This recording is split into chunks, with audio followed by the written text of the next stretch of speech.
Hey yo! Welcome to the wonderful world of Hungry Heath. Now I am not a factory trained chef, which really works out tonight because my wife cooked everything for us. What I am is a self-taught home cook. I have studied under several television chefs. I have a PhD from YouTube University and a black belt in Google Food. I love to cook. The only thing I love more than cooking is my wife, the sensational Shelly eats steak. Today, I just got off work and she already whipped up an amazing smelling dinner for us. What did you make, baby? I made Hungarian Goulash. So you remember your friend gave us that Hungarian paprika from his grandmother? Yes. So I decided to use that. And typically goulash, what do you think of goulash? Either rice or noodles. Yeah. My mom noodles. used to make it, that's what she would make it. Over especially like macaroni noodles. Yeah. Those little elbow ones. Yeah, that's what I always grew up was doing, the macaroni, or we would just call it hamburger goulash or just goulash. But basically the elbow noodles or potatoes, or sometimes you put beans or corn in it. Basically, it's a way to take your beef and stretch it, right? Sweep the kitchen kind of thing. Yeah, and kind of like when I used to go to church camp. It seems like the last meal was always sloppy joes, and they literally would put all the leftovers into it. oh, okay. Yeah, Ugh. it's what it's all you described. Well, the good thing, though, with this today, and us being keto, of course we're not going to use pasta, or potatoes, or beans. No. So how we're doing ours is a little bit of a different spin. I would say this is closer to ketovore, because the only vegetables is what's in the sauce and the seasoning. Mm-hmm. But otherwise, that's it. And so it's just a bowl of goodness. Of course. It's definitely a bowl of goodness. And we got a whole bunch of ground beef. So I'm getting creative on ways to use the ground beef. I mean, we did our traditional so far where we've had meatloaf, tacos, enchiladas, burgers, burger in a bowl. So we really got creative with the hamburger, and I was like, you know what? I want to do a different flavor, and we've got this Hungarian paprika, so I'm going to do my spin on the Hungarian dish using the traditional seasonings, right? It's going to have a little bit of cinnamon in there. It's going to have oregano, some bay leaves, garlic. All of that is kind of traditional Hungarian spices, and of course the Hungarian paprika instead of just your regular store-bought paprika. So the Hungarian is a little sweeter. So this is going to be a great dish. Now you can serve it up over any kind of like cauliflower rice, miracle rice. Zoodles would work well. Or just put it in a bowl or a plate and eat it like this. It's great that way, kind of like a Hungarian chili, if you will. Yeah. So the hungry Hungarian chili. Oh, no, y'all. All right. Well, let's get started and show them how I made this tasty dish. Oh, yeah. So before we get started with the meat, let's get started and do our seasonings first. Our mise en place with the seasonings. And I like to go ahead and combine most of my seasonings, at least the dry ones, together first. And have that in like a little handy cup or measuring device. I just use these cute little silver cups for holding all of my seasonings. You see that one's a bit full. But what you're going to need for the base of the recipe is some black pepper, onion salt, or you could use onion pepper, some ground mustard, Redmond sea salt, of course, and we're also using the Redmond's onion salt, some Hungarian paprika, oregano, garlic powder, ground cinnamon, and basil leaves. And then I have the Rao's marinara. That's going to be our base of the sauce. But basically for the seasoning mix, you're going to need a half a teaspoon of the ground mustard, And then a teaspoon of black pepper, the onion salt, the ground cinnamon, the basil, and then a tablespoon of the Redmond's real salt, oregano, and garlic, and then 2 tablespoons of the Hungarian paprika. Now you're like, but Shelly, what about that habanero? That is purely optional, y'all. We have just like a little bit over a teaspoon left in the jar. I just thought, hey, might as well add it to this. Be perfect just to kind of add a little bit of heat. You know how we like our heat. And then plus you might see that jalapeno. And you'll notice it's very wrinkly. So we got to use that up too. And then the apple cider vinegar, you're just going to do a splash. So like a teaspoon, just enough to kind of really brighten all the flavors. That's what I'm looking to do. So go ahead, measure everything out that you need. Put it in your little cup. And then we'll add that in later. What I'm going to get started on now, I have my InstantPot going on saute. It says hot, y'all. And you see I've got my ground beef here. That's about 2.5 pounds. And you do see the discount stickers. So we got it for like $3.50 a pound, which I was pleased with. It is 90/10, which is good. To me, with this type of stew, I don't want a lot of fat in it. So a leaner cut is going to do well. And then plus, goulash, right? Goulash, you always think, usually has potatoes or pasta or, you know, all kinds of vegetables, right? I feel like the sauce is going to be enough vegetables. So how I'm going to make my goulash part is I've got here some bacon. This is the Kirkland's thick cut bacon. Now it's hard to see in this. So I'm just going to make like bacon chips. So I'm going to put that in my Instant Pot, make good sized bacon chips so that it'll be nice big chunks while we're eating this. So I've got all my bacon chips in here, right? And see, I just took, it was almost, I would say, a third of the slab of bacon, and I just cut it into nice sized pieces. As this cooks, they will separate naturally on their own. So I'm just going to keep stirring this, and that'll separate all of the bacon chunks, but I want to get this bacon in here first. So I'm just going to keep working on this. Probably take about 5 minutes, y'all.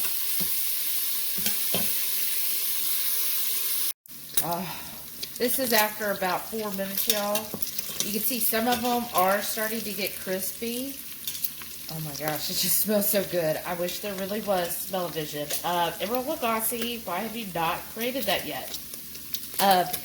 But just keep stirring this. That's the main thing with the bacon chips. Make sure you do have a deep pot because it does like to splatter. So want you to stay safe, keep it in a deep pot, and if you need to, cover it up in between. Usually I let it sit for a minute or two and then come around and stir it. See how all the pieces have separated pretty much. And now it's all just cooking in its own fat, which, I mean, the only thing I like better than bacon cooking is pork belly cooking. What is your favorite thing to smell and cook? Now this is good enough for me. I don't want it overly crispy because I'm still going to be cooking. Now I'm going to carefully add the 2.5 pounds of ground beef to this. And I say carefully because, see, there's still a lot of fat. So it's going to splatter when I add the beef. So I'm going to add it slowly, and then I'll show you what it looks like. So now I've added all the beef. I just started kind of crumbling it up, but I want to get the bacon out from underneath, or else that bacon's going to be well done, and I don't want that yet. So I'm just going to keep kind of mixing this all together, and about halfway I'm going to start adding in the seasoning. So I'll show you that. This is why I like a fish spatula. Traditional spatulas are very stiff. This will contour and actually bend down at the bottom. So it has a little more giveaway, which is perfect for getting up under, especially with the deep pot, like an Instant Pot. It really helps get way in the corners and way at the bottom and underneath to help pull everything forward that I want so it's nice and mixed. And I would say this is about halfway done. Now, I am doing this in my Instant Pot today, y'all. For those that have an Instant Pot, if you don't, a Dutch oven would work perfect. Or a deep pot on the stove would work just as well. I just like the Instant Pot. It gets so hot quickly.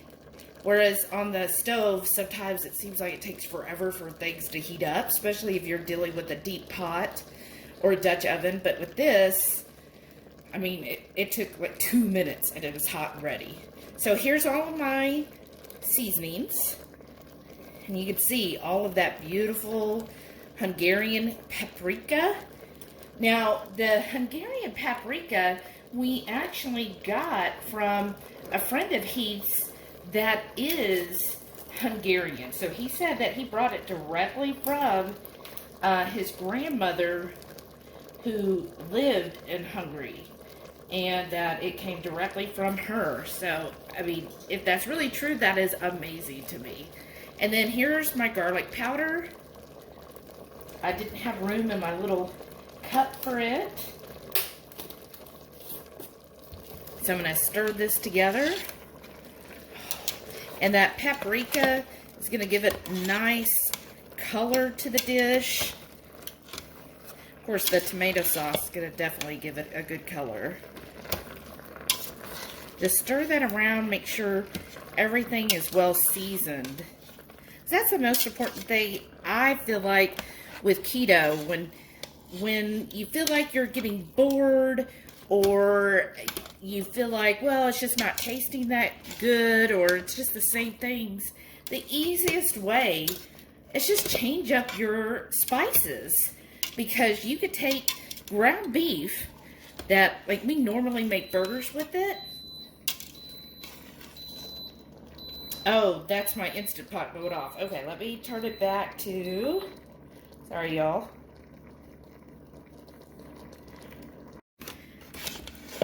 So what I was saying is that when it comes to, you know, if you eat a lot of ground beef like we do, because we got it on sale, or if you're buying a half a cow or a quarter cow, your most common thing is going to be ground beef. I always suggest just trying different spice blends to really change it up, because you can make it like this, a Hungarian dish.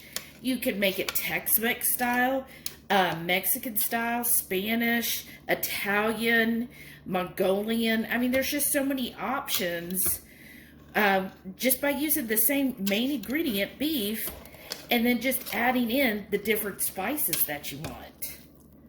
Okay. That's so good. I would say that beef looks pretty much done. Now I'm just going to get set up to add my jalapeno and that habanero pepper. So you see that's all that's left in the habanero stuff. That's just going to add a little bit of spice. Again, that is purely optional. I know we have several Hungry Horde members that are spice adverse. And so that's just something you could leave completely off. And then I'm going to add my splash of apple cider vinegar and also the Rao's tomato sauce. So another optional item is the jalapeno. Again, we just need to use this jalapeno up. So I thought, what better way than just dice it up. You're just going to barely get a taste of it. Because this, we're probably going to eat on this for 2 or 3 nights. So this is a great meal prep recipe. And so I'm not, you know, 1 jalapeno for, I'm going to say 6 to 8 servings. That's very little jalapeno. I think even Shauna could deal with that. Okay, so now we're going to add that Rao's. Now, this is, I would say, half a jar left in here. Camera's too zoomed in to see. Which is about 2.5 servings. So I'm just going to pour that in here. Pour all of that in. And, hold on. Okay. I'm going to stir that up.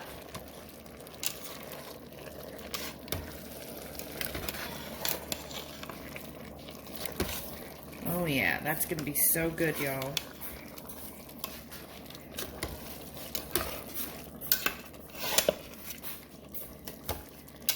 Alright. And then this is where I'm then going to add just a splash of the apple cider vinegar. Remember, like a teaspoon. Just want to splash. That's just going to bring up the flavor a little bit more. Brighten everything up. And just stir this together. And then I'm just going to let this cook in my Instant Pot. You can either turn it to low or to stew for probably about 30 minutes. I mean, everything's already cooked. I'm just wanting the flavors to melt. And that's it. Oh, look at that. That's a Brussels sprout. I know. That's not in the Hungarian Goulash. It is now. If y'all haven't, we're serving it with pork belly Brussels sprouts. We'll link to that video at the end. That is definitely worth putting on your to-do list. It's like, takes Brussels sprouts 10 times better than any Brussels sprouts you've ever had. So, what we got in here, Heath, I've got some of that thick cut bacon. Yeah. That's going to be like our goulash part.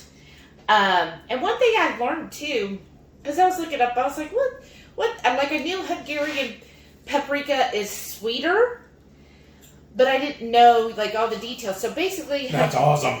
Hungarian paprika is not smoked, so therefore it's sweeter, but it's actually the Hungarian word for pepper. So this is pepper. This, like, we use a lot of black pepper. This is the type of pepper they use. Nice. Isn't that neat? Or, I'm sorry, shout out to Maitreya, paprika. Is that it? No, paprika. Yeah. I And like then that. I have a couple of pieces, these were those cheese crackers we made a while back. I had 3 of them left over. I figured this would be perfect to scoop this up with. Oh, yeah. Oh, wow. That's really good. That's really good. And how would you describe the flavors? Intense. Like, I mean, what do you taste? Because you don't know what all I put in here, so what all do you taste? Paprika. Maybe a little cinnamon. Okay. Honestly, I don't know. I can't put my finger on it. I taste the salt. Do you taste the garlic? No, not really. Oh. I taste the oregano, though. Of course, it is heightened because the Rao's marinara also has a little oregano in it as well. Plus, I added oregano. That's good. But the flavors are good. It's a different, I wouldn't call it exactly real spicy, but it is a pepper, so it does have, I would say, a little zing to it. I like to have a little hidden bites of bacon in it, though. That's good. Yeah. And I feel like it's just it's a warm dish. Is that how you would describe the flavors? Very warm. This is a hearty dish. Great for, when we get winter time again, which we're getting it Tuesday again. That's what I'm saying. This is going to go in the rotation when it gets cold. Yeah, so it's really good for that. Again, you could serve it with cauliflower rice, some zoodles, or the miracle stuff, that they make out of mushrooms. Or you can make those carnivore noodles as well. That would work with it too. All them folks making the PSMF bread probably go over this too. Oh yeah, sopping up all the juices and whatnot. Oh yeah, you could definitely do that. So I mean, it's really good dish. Different flavors. We usually don't have a lot of like Hungarian or like East European foods. We typically Actually, I messed up, remember, and thought what you were making was a Mongolian beef. I don't know how I got that crossed up. This is so good, though. And then I put a little sour cream on mine. It's really good. Yeah. So this is a really great dish. I'll put the recipe down below. I'll put it per a pound. Now, I ended up doing 2.5 pounds. But, so you'll just adjust to however many pounds of meat you're doing. But it's a great dish, different flavors. I would not call it a spicy dish. It's not like Tex-Mex spicy, No, not. but it's a warm feeling. Like it's going to leave you warm after you eat it because it's got that mild heat of the pepper, the paprika, that's just going to kind of give you that warm sensation after you eat it. So it's really good, like dish that I can imagine sitting by the campfire eating, right? Mm-hmm. Well, hopefully if you like this dish, definitely let us know if you make it. If you do, make sure you tag at the Hungry Heath on Instagram or Hungry Heath elsewhere, because we will be starting to feature our Chef of the Week on our lives. Yes. So definitely share anytime you make any of our recipes. Please make sure you tag him so we can cheer you on all of your great keto cooking that you're doing. Amen. This is really good. And then also remember, every Friday night, 6:30 Central, we go live for the Friday night feast. We'll cook up an entree, maybe a couple little snacks. We'll show you all how we do it. And we'll just sit around and just chew the fat with all of our friends in the Hungry Horde. We have a blast every Friday night. We love hanging out with all you people. Mm-hmm. It makes the work week go by so fast. Just waiting. Sometimes I even want to go early. I'm like, all right, look, everything's set up. Let's just go. Because I have so much fun doing those every Friday night. Mm-hmm. And it's all because of y'all that tune in. So we just want to thank y'all again. For just making it so much fun. Yeah, it is so much fun. Well, if you like this video, please give us a thumbs up. Leave us a comment down below. Let us know if you've ever tried this or what do you typically put in your goulash. Well, how would you make this one? How would you change it? All right. Put your own signature spin on it. Yeah.